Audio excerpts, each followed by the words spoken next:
আল্লাহকে পাইয়া বিশ্ব বিজয়ী ছিল একদিন যারা, আল্লাহকে হারায় লাঞ্ছিত মুসলিম আজ তারা। আল্লাহর নামের আশ্রয় ছেড়ে ভিখারির বেশে পথে পথে ঘুরে, আল্লাহর নামের আশ্রয় ছেড়ে ভিখারির বেশে পথে পথে ঘুরে। এসে ভোগ বিলাসে মায়াই ভুলে হাই নীল বন্ধন কারা, আল্লাহকে হারায় ভীত পরাজিত আজ দুনিয়ায় তারা। আল্লাহর সঙ্গে যুক্ত সদাই ছিল যাহাদের মন, আল্লাহর সঙ্গে যুক্ত সদাই ছিল যাহাদের মন। দুঃখে রোগে অটল থাকিত তারা সদা সর্বক্ষণ। এসে শয়তান ভোগ বিলাসে কারিয়া নিয়াছে ঈমান তাদের। মুসলিম আল্লাহকে হারায় হয়েছে লাঞ্ছিত তারা, আল্লাহকে হারায় মুসলিম আজ হয়েছে সর্বহারা। আল্লাহ বান্দার সঙ্গে কানেক্ট নাই। ইব্রাহিম বিন আদহাম, ইব্রাহিম বিন আদহামের অনেক কথা আছে। ইব্রাহিম বিন আদহাম একদিন বাজারে গেলেন, বাজারে গিয়ে একটা গোলাম আজাদ করলেন, গোলাম ক্রয় করলেন। গোলাম ক্রয় করে কিনে নিয়ে বাড়ি আসলেন। বাড়ি আসার পর ওই গোলামকে বলছে, গোলাম রে তুমি কি খাবে? গোলামটা বলছে, মালিক যা আপনি আমাকে খাওয়াবেন ওটাই আমি খাওয়াও। ও আপনি ইব্রাহিম বিন আদহাম বলছে, ওরে গোলাম রে তুমি কেমন পোশাক পরবে বলো? গোলামটা বলছে, মালিক যেমন আপনি আমাকে পোশাক পরাবেন, যে ধরনের পোশাক পরাবেন আপনার ইচ্ছা। এবার বলছে, মা গোলাম বলো তো তোমার তোমার নাম কি? ওহে চাকর তোমার নাম কি? তখন ওই গোলামটি বলছে, ওই চাকরটি বলছে, মালিক আপনি আমাকে যে নামে ডাকবেন ওটাই হবে আমার নাম। এবার 4 নম্বরে ওই গোলামটাকে বাচ্চাটাকে জিজ্ঞাসা করছে, ওরে আমার চাকর গোলাম বলো তুমি তোমার কি কোনো আশা আছে কি নাম? তোমার কোনো আশা আকাঙ্ক্ষা আছে কি নাম? গোলাম চাকর বলছে, মালিক গোলামের আবার কি আশা থাকতে পারে? চাকরের কি আবার আশা থাকতে পারে? আমার কোনো আশা নাই। আপনি যেমন করে আপনি রাখবেন তেমন করে, আপনি যেমন করে পড়াবেন তেমন করে, আপনি যেমন করে খাওয়াবেন তেমন করে। যখন এই কথা বলা, ইব্রাহিম বিন আদহাম নিজের বুকের কলারটাকে ধরছে আর নিজেকে বলছে, ওরে নাদান রে এ বাচ্চাটাকে দেখ, এ তো আল্লাহর সঙ্গে এই রকম তার সম্পর্ক থাকার কথা। এ গোলাম আমার সঙ্গে এই রকম সম্পর্ক করছে। না না আমি কত নাদান, আমি কত বেঈমান, আমি এই রকম আল্লাহর সঙ্গে কম্পেয়ার করে রাখিনি, আমি আল্লাহর সঙ্গে এই রকম যোগাযোগ করিনি। তার মানে তিনি বলতে চাচ্ছেন আজকে বর্তমানে আল্লাহ বান্দার কানেক্টটা দূর হয়ে গেছে। এই জন্য আমার আল্লাহ বলছেন, তোকে কে মারবে আর কে কাটবে আমার দেখে কোনো লাভ হবে না। তুই যতই কান, তোর দিক দিয়ে যতই চোখে পানি আসুক না কেন, যতক্ষণ পর্যন্ত তুই সংশোধন না হবি, যতক্ষণ পর্যন্ত পরিবর্তন না হবি রে বান্দা, আমি আল্লাহ কোনো লাভ নাই। মুসলমান উপরে মাঠে গেলে এত ভয় করছে যে কি হবে কি হবে কি হবে। গেল এনআরসি গেল, আর সামনে আবার আসবে দেশ ভাগ করবে নাকি, এ নিয়ে আবার একটা পায়তারা চলছে। মসজিদ দখল হবে নাকি, এ নিয়ে আবার পায়তারা। মাদ্রাসা দখল হবে নাকি, এ নিয়ে আবার চক্রান্ত। এগুলো হচ্ছে মুসলমান পেজে কি শুরু হলো রে? মেন জায়গায় যান, মেন জায়গায় যান, মেন জায়গা না, মেন জায়গা আমরা দেখতে পাইনি। আমরা যে মুসলমানের বাচ্চা, আমরা বীর যোদ্ধা, কাফেরদেরকে বাতিলদেরকে সঙ্গে সঙ্গে যখন বাতিল দেখবে তো ভয়ে থরথর করে কাঁপার কথা। কিন্তু আমাদেরকে কাঁপছে না। আমরা কোন মুসলমান? যেই মুসলমানের কারণে সূর্য পর্যন্ত স্থির হয়েছে। বুখারীর হাদিস বন্ধুরে, আমরা কেমন মুসলমান? আজকে আমরা উল্টা মুসলমান। আমরা বাই চান্স মুসলমান, বাই চয়েস মুসলমান নয়। যদি আমরা বাই চয়েস মুসলমান হতাম, যদি আমরা সম্পূর্ণ ইসলামকে মেনে নিতাম, তাহলে কোনো বাতিলপন্থী আমাদের উপরে আঙুল পর্যন্ত তুলতে পারত না। নমরুদ, হামান, ফিরাউন এরা পর্যন্ত আমাদেরকে পারেনি, চলে গেছে কবরে চলে গেছে, ধ্বংস হয়ে গেছে। আজকে জালেম শাসক এসেছে ভারত সরকার, আজকে জালেম মুসলমানদের উপরে নির্যাতন চালাচ্ছে, নিপীড়ন চালাচ্ছে। আমরা হাই হুতাশ হয়ে যাচ্ছি। না, আমাদেরকে সেই ইতিহাসকে মনে রাখতে হবে। সে একজন নবী যুগের নবী মুসা, বানি ইসরাইলের যুগে নবী মুসা যখন মারা গেলেন, দুনিয়া ছেড়ে যখন তিনি চলে গেলেন, এরপরে 40 বছর ধরে আল্লাহ তাআলা আযাব দিয়েছিলেন। আর 40 বছর ধরে আযাব এমন ভাবে হয়েছে আর কোনো বাঁচার কায়দা নাই। আল্লাহ বললেন, তোমরা সত্যতে ঢুকো, তোমরা সৎ ন্যায়ের দিকে ফিরো, সংগ্রাম করো, আন্দোলন করো, মসজিদুল আকসাকে বিজয় করো রে। 2 জন দাঁড়িয়েছিলেন, তার মধ্যে একজনের নাম হচ্ছে ইউসা বিন নুনটাকে আমরা সকলে ঘটনাটা জানি। খিজির আলাইহিস সালামকে তালাশ করার জন্য নবী মুসার সঙ্গে যে লোকটা গিয়েছিল, ওটা কোনো সেই সময় কিন্তু সেই লোকটার নাম কি, সেই ছেলেটার নাম কি? তার নাম হচ্ছে ইউসা বিন নুন। তখন তিনি নবী হননি। সেই ইউসা বিন নুন আপনার মসজিদুল আকসাকে, ফিলিস্তিনের মসজিদুল আকসাকে দখল করার জন্য তিনি জিহাদ সংগ্রাম করছেন, যুদ্ধ করছেন।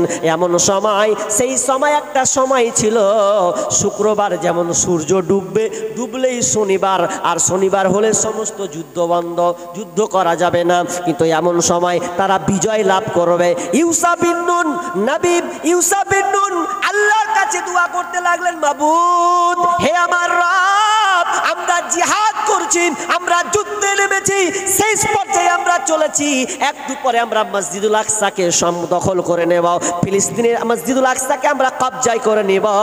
আল্লাহ, তুমি আমাদের আর একটু সময় দাও। যদি সূর্যটা ডুবে যায় তাহলে পড়ে যাবে মাগরিবের পর হয়ে যাবে শনিবার, আর শনিবার যদি পড়ে যায় তাহলে আমাদেরকে যুদ্ধ বন্ধ করতে হবে, আবার নতুন করে যুদ্ধ করতে হবে, তো আমরা হেরে যাব।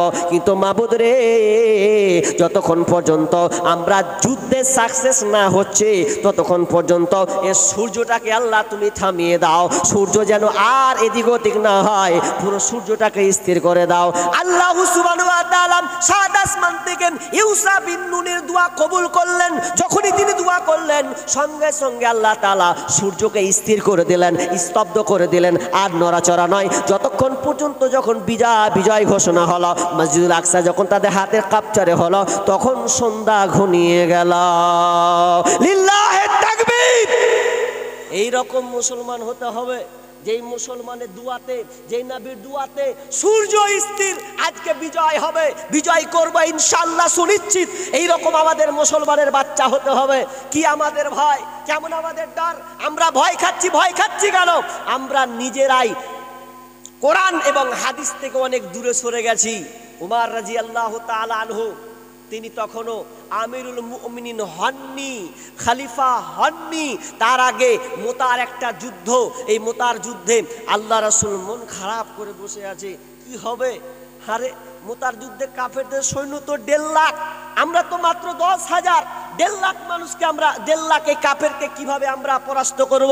তাদেরকে আমরা কিভাবে শেষ করব? এটা তো অসম্ভব। কি করা যায়? তাঁবুর তলে মন খারাপ করে আছে। উমর ঢুকে বলছেন, ইয়া রাসূলুল্লাহ, আপনার মনটা কেমন খারাপ, আপনার মনটা যেন কেমন জানি লাগছে, কি হয়েছে না বেগম? একটু কি আপনি আমাদেরকে খুলে বলবেন না? বিশ্বনবী বলছেন, উমর রে, তুমি তো জানো ওরা আজকে এই যুদ্ধে 1.5 লক্ষ মানুষ আছে, আমরা মাত্র 10,000। কে যেন কেন হবে? আজকে দিনটা জানি কেমন হবে, আমরা বিজয় হতে পারবো কিনা? উমর বলছেন, ইয়া রাসূলুল্লাহ, আপনি কি বলেন? কি আপনি সব বলছেন? এ নিয়ে চিন্তিত হওয়ার কারণ নাই। আমি উমার, আমি একা, আপনি আপনার দল 9,999 সাহাবীকে ঘুমাতে বলেন, বসতে বলেন। আমি একা উমার তলোয়ার নিয়ে 1.5 লক্ষর সামনে ঝাঁপিয়ে পড়ে যাব, কারণ আমি হলাম শের, আমি হলাম বাঘ, আর আমার সামনে 1.5 লাখকে আমি দেখি ভেড়া, আর ভেড়াকে কোনোদিন বাঘ ভয় পাবে না, কারণ আমি শের হিসাবে হুঙ্কার মারব, আমি ওগুলোকে তলে ফেলে দেব, আমি ওগুলো ভেড়াকে আমি কিছু মনে করি না, আমি নিশ্চিত এই ইসলামের পতাকাকে আমি উত্তোলন করব। যখন এইরকম কথা বলা, আল্লাহর রাসূল বললেন, আমি বললেন উমার যাও যাও, আল্লাহ তোমাদেরকে বিজয় দান করো, আল্লাহ তোমাদের সাহসিকতা আরো বাড়িয়ে দিন। কিন্তু মুসলমান মার খাচ্ছি, তাদের চেতনা কেমন ছিল? যে একটা উদাহরণ দিয়ে মার খাচ্ছি কেন? আচ্ছা, ফুটবল মানে গোল নাকি? যে ফুটবল মানুষ প্লেয়ার খেলে, তো ফুটবল দেখেছেন কটা প্লেয়ারে মারে গো? এদিক 2টা দল, ডান দিক বাম দিক, গোল যখন কটা করে প্লেয়ার থাকে? 11। তো 11 22টা, তো 11-22টা প্লেয়ার যখন মারে, লাত্থাই এদিক দিয়ে লাত্থাই, ওদিক দিয়ে লাত্থাই, ওইদিকে ঢুকে একবার এইদিকে ঢুকে, আচ্ছা বলটা তো হাওয়া আছে, আর তো কিছু নেই, যে শট মারছে।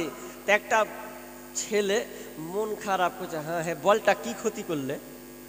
যারা 11 জন লাত্থেছে, ওরা 11 জন লাত্থেছে, কোনো কারণ গন্ডগোল তো কিছু আছে। তখন বলছে কি করা যায়? তো বলটাকে সাটাম করে হাতে পেয়ে নিয়েছে। তখন বলছে, ওরে আমার বল, তুই এবার বল, তোকে কেন এরা লাত্থাচ্ছে, কি করেছিস তুই এত সুন্দর চকচকে সাদা একটা বল, দেখতে খুব সুন্দর, তোর তো কিছুই দোষ পাচ্ছি না। এরপরেও 11 জনা ধরে লাত্থাচ্ছে। বল রে, আমার খুব মায়া হচ্ছে, কি হয়েছে বল, কেন তোকে লাত্থায়? বলছে, ওরে ভাই তোর এত মায়া, ওরা 22 জনা ধরে আমাকে লাত্থাচ্ছে, পিটছে, আর তুই আমারও প্রেম মায়া করছিস। আমি তো কারো কোনো ক্ষতি করিনি, কারো অন্যায় করিনি, কারো কাপড় ধরে টানি নাই, এরপরে আমাকে লাত্থায়। তার মানে শুনে নাও, আমাকে লাথি দেওয়ার কারণ খালি একটা, আমার ভিতরটা ফাঁকা। যদি আমি পাথর হতো, কোন ব্যাটা মারতো না? মারলে গেলি পায়ে আগে 1-10 বার খালি একবার লাড়বে, কি হবে? ওকে কি করে মারতে যাব পায়ে? বল কোনোদিন। এই জন্য আমার ভিতরটা ফাঁকা, শূন্য আছে, হাওয়া ছাড়া কিছু নেই। এই জন্য ওরা আমাকে ডান দিক বাম দিক দিয়ে, উত্তর দক্ষিণ পূর্ব পশ্চিম সব দিক দিয়ে ওরা লাত্থাচ্ছে। তো এরকম মুসলমান আজকে শূন্য হয়ে গেছে, ইমান হারা হয়ে গেছে। ওই মুসলমানের মধ্যে ইমানই চেতনা নাই, শূন্য ভরা মুসলমান, শূন্য হারা মুসলমান। এই শূন্যহারা মুসলমান আজকে বর্তমানে লাঞ্ছিত হচ্ছে, পদতলিত হচ্ছে, এদের কোনো জায়গায় সম্মান না। সালাত পড়লো, দোয়া করলো, সঙ্গে সঙ্গে বৃষ্টি হলো। তখনকার মানুষ মোবাইল থাকলে আর কিছু থাকলে কি করেছে? ওই আগে ক্যারি নিয়েছে যাতে না ভিজে, কিংবা অনেকে কেউ নিয়েও পর্যন্ত যায়নি, কিংবা ছাতা পর্যন্ত নিয়ে গেছে।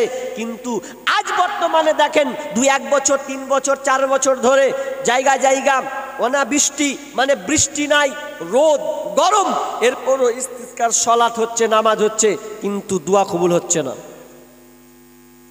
নামাজ কবুল হচ্ছে না। মারাত্মক। কেন এটা? কাজী নজরুল বলছেন যে আমাদের ইমান নাই, ইমানে দুর্বলতা, ইমানে আমাদের পোকা লাগা ইমান, এই জন্য আজকে আমরা লাঞ্ছিত, পদতলিত হচ্ছি।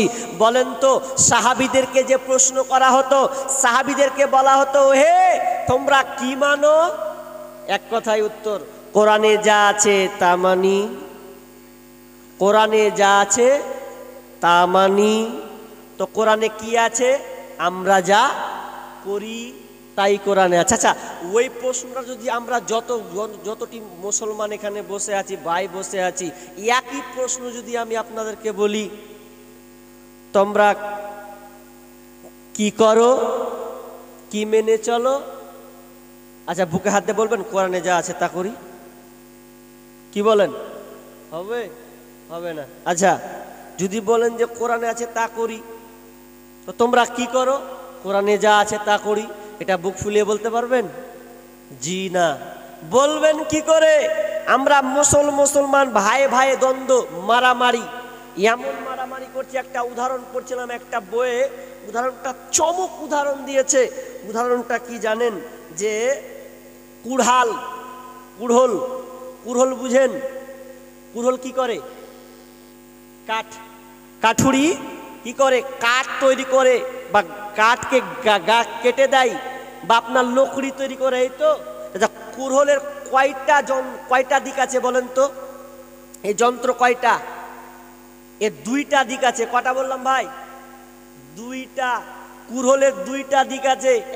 এক, কুড়হল যেটা আপনি মারবেন, তো মারতে গেলে কার সাহায্য লাগবে?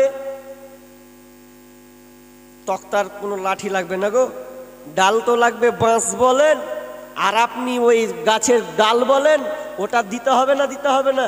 ওটা দিয়ে ভরবেন। আর আরেকটা যন্ত্র হচ্ছে যেটা দিয়ে কাটা হয়, কিন্তু সাহায্য কে করছে?